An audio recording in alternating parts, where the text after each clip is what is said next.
नमस्ते भाइयों एवं बहनों, यह वीडियो शिव पार्वती जी के लिए है।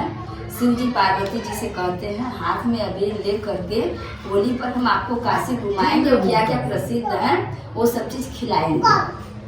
हथवा में लेके गुलाल ए गौरा काशी घुमाई, हथवा में लेके गुलाल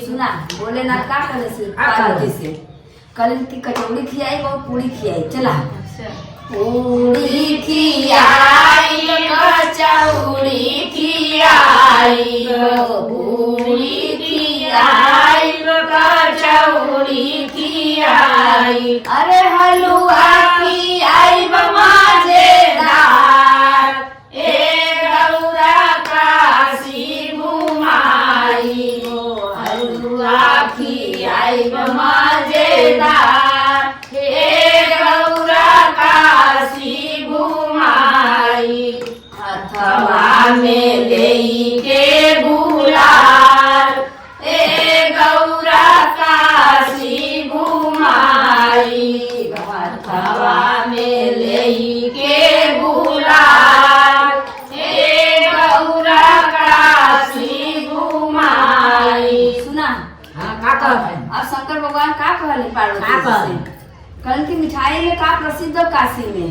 सुना बर्फी खियाई वो पेड़ा खियाई, बर्फी खियाई वो पेड़ा खियाई, अरे जामुन खियाई बसीरादार हे गौरा काशी घुमाई, जामुन खियाई बसीरादार ए गौरा काशी घुमाई, हथवा में लेके गुलाल ए गौरा काशी घुमाई।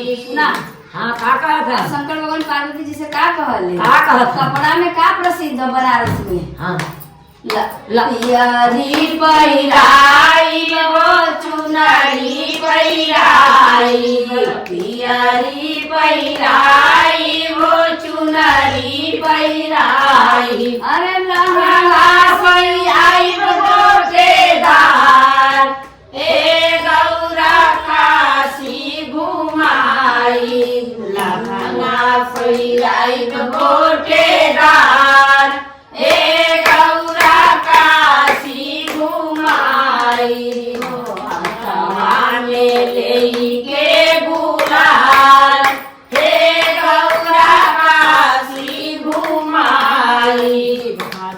धन्यवाद। अब हम इस वीडियो को यहीं पर समाप्त करते हैं।